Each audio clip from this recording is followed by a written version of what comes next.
का आदमपुर की धरती पर स्वागत है। यहाँ पे जो उपचुनाव है यहाँ पे आदमपुर की जनता पर थोपा गया है। पार्टी के प्रत्याशी ने कांग्रेस से दगा करते हुए राज्यसभा के चुनाव में और राष्ट्रपति के चुनाव में दो लोग सोचते हैं कि जो लड़ाई जयप्रकाश जी सड़क से लेकर संसद तक, सड़क से लेकर विधानसभा तक आदमपुर की जनता की, व्यापारियों की, कर्मचारियों की, गरीबों की, दलितों की इतनी बुरी हालत है यहाँ पर। और अभी तो मुझे कई तरह के इश्यूज जो हैं वो पता चले, तो मैं समझती हूँ आज के सारे लोग हम मैदान में हैं। आपको एक भी विधायक बीजेपी का नजर नहीं आएगा, एक भी। लेकिन जनता सब समझती है, समझदार है, इन हथकंडों को वो जानती है, क्योंकि बीजेपी ने सिवाय धर्म जाति जनता के बीच जा रही है, उनकी समस्याओं को सुनने का काम कर रही है, समाधान करवाने का प्रयास कर रही है। अगर कोई लड़ाई सड़क से लेकर विधानसभा और संसद तक लड़ रहे हैं तो वो कांग्रेस पार्टी लड़ रही है। का आदमपुर की धरती पर स्वागत है कि उपचुनाव का महाभारत लड़ने के लिए आई हैं। तो आपकी क्या तैयारी है, क्या सोच है? देखिए, जो उपचुनाव है यहाँ पे आदमपुर की जनता पर थोपा गया है। आदमपुर की जो सीट है वो पारंपरिक तौर पर कांग्रेस पार्टी की सीट रही है। आदमपुर से कांग्रेस पार्टी के प्रत्याशी ने कांग्रेस से दगा करते हुए राज्यसभा के चुनाव में और राष्ट्रपति के चुनाव में, दोनों में कांग्रेस के अधिकृत प्रत्याशियों के खिलाफ वोट देने का काम किया।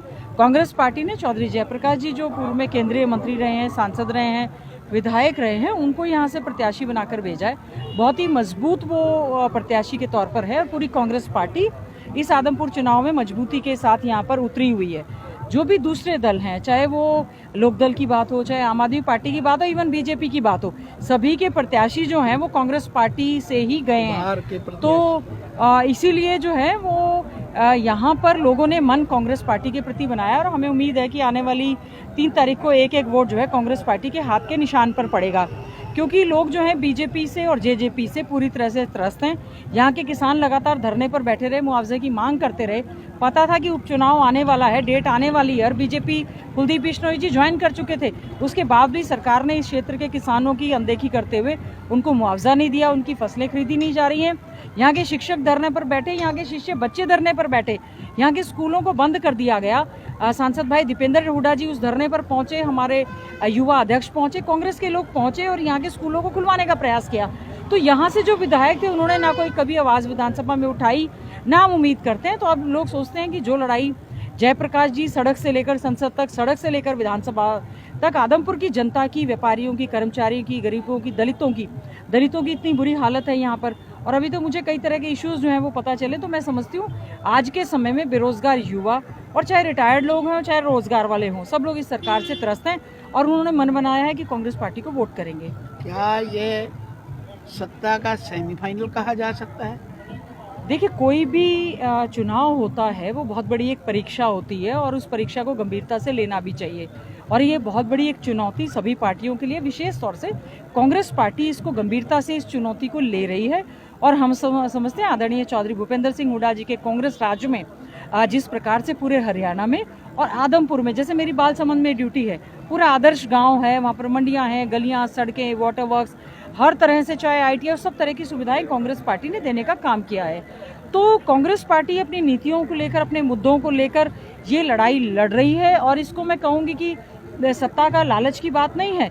जो अन्याय आदमपुर की जनता के साथ में यहाँ के विधायक ने किया है, उन्होंने कभी आवाज़ को उठाया नहीं। लोगों ने, अब वो कह रहे थे जी उन्होंने अंतरात्मा से दिया है, तो चौधरी भजनलाल जी कांग्रेस पार्टी के ही अध्यक्ष रहे हैं, कांग्रेस पार्टी के ही मुख्यमंत्री रहे हैं।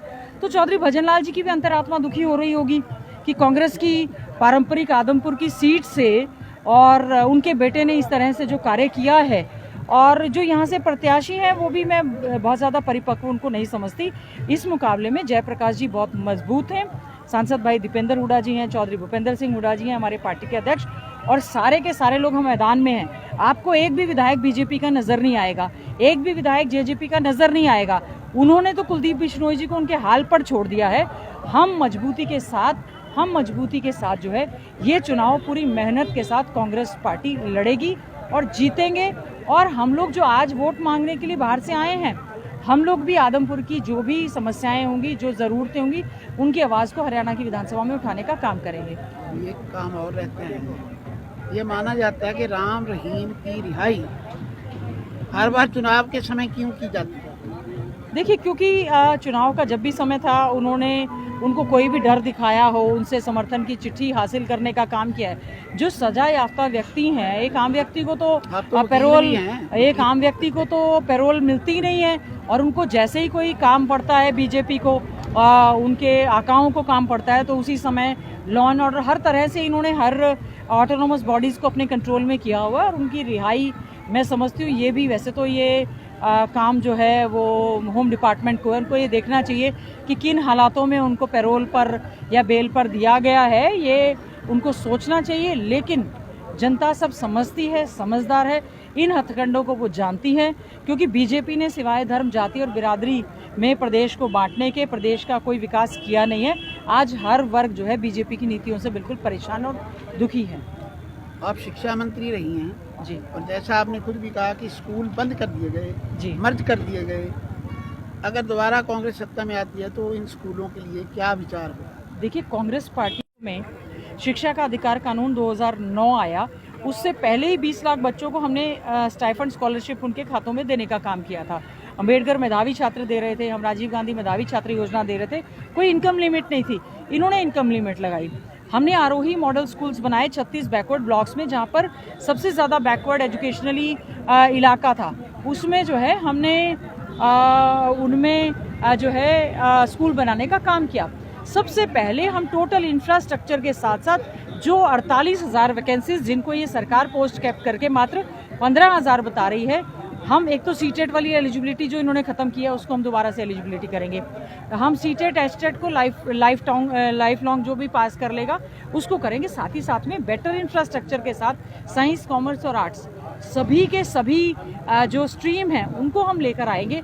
हम एजुकेशन सिस्टम को जो ये तो कह रहे हैं न्यू एजुकेशन पॉलिसी को हम लागू करेंगे। हम बजटरी प्रोविजन, क्योंकि शिक्षा में जो एक्सपेंडिचर किया जाता है वो एक्सपेंडिचर नहीं है, वो इन्वेस्टमेंट है। तो हम जो हमारा बजट का एलोकेशन होगा सबसे ज़्यादा स्कूल, कॉलेज और यूनिवर्सिटीज़ के लिए देने का प्रोविजन करेंगे, और जॉब ओरिएंटेड कोर्सेज स्टार्ट करेंगे ताकि पढ़ा लिखा बेरोजगार युवा धक्के ना खाकर उसको अच्छे रोजगार के साधन मिल पाए। ऐसे तो खेल नीति का हुआ है जी, खेलों में भी जो आपको नारा आप लगाते थे कि पदक लाओ पद पाओ, अब पद तो है ही नहीं, पदक हैं। जी जी जी, देखिए हमारे समय में चाहे ओलंपिक गेम्स की बात हो, चाहे कॉमनवेल्थ की बात हो, एशियन गेम्स की बात हो, नेशनल गेम्स की बात हो, हरियाणा ने हमेशा देश के झंडे को, तिरंगे को हमेशा ऊंचाइयों पर ले जाने का काम किया है। हमेशा हम लोग गोल्ड सिल्वर मेडल से नीचे हम लोग नहीं आए, और आदरणीय चौधरी भूपेंद्र सिंह हुड्डा जी ने खिलाड़ियों की भावनाओं को समझते हुए पद लाओ और पदक पाओ की नीति से डीएसपी और इंस्पेक्टर्स एएसआई कितने ज़्यादा लगाए, और इस सरकार ने और हमने जो उनकी राशि थी, सम्मान राशि थी, उसको हमने करोड़ों के रूप में देने का काम किया। और खेलों को इसी वजह से दूसरे पूरे प्रदेश और देश के खिलाड़ी ये कहने लग गए थे, हम काश हरियाणा से खिलाड़ी होते ताकि हमें पैदा होते तो हमें भी करोड़ों रुपए सम्मान राशि मिलती और साथ साथ में नौकरी मिलती। आज हालत ये है कि जो खिलाड़ी पदक लेकर आए हैं उनको सम्मान राशि लेने, जैसे मेरे क्षेत्र में मनु भाकर है, गूंगा पहलवान है, और बाकी भी खिलाड़ी हैं, साक्षी मलिक हैं, वो लोग अपने सम्मान की राशि लेने के लिए उनको कोर्ट में जाना पड़ रहा है। तो ये सरकार दिखाने की कुछ और, बात करने की कुछ और है। खिलाड़ियों के साथ भी सरकार ने अन्याय किया है। किसान जो हैं काले कानूनों से परेशान थे, 750 किसान जो हैं वो शहीद हो गए। राजनीतिक लाभ से केवल देश के प्रधानमंत्री ने माफ़ी मांगते हुए केवल कानूनों को वापस लेने की बात कही, लेकिन आज तक भी जो है एमएसपी किसानों को नहीं मिला है। कोई भी स्पेशल गिरदावरी के आदेश नहीं हुए हैं। हमने उनसे पूछा जिला प्रशासन से कि किसानों की फसल बर्बाद हो गई, कपास बर्बाद हो गई, बाजरा बर्बाद हो गया, धान बर्बाद हो गई। उन्होंने कहा जी कि हमने क्षतिपूर्ति पोर्टल बना दिया है। पोर्टल पे पोर्टल, पोर्टल पे पोर्टल और पोर्टल पे पोर्टल। ये लोग मैदान में नहीं आते हैं। आज हमें बीजेपी मैदान में नहीं नजर आ रही, जेजेपी मैदान में नहीं नजर आ रही, लोकदल पूरी तरह से समाप्त हो गया है। आम आदमी पार्टी का अस्तित्व पंजाब में जो हालात हैं उसकी वजह से आम आदमी की तरफ लोग देख नहीं रहे।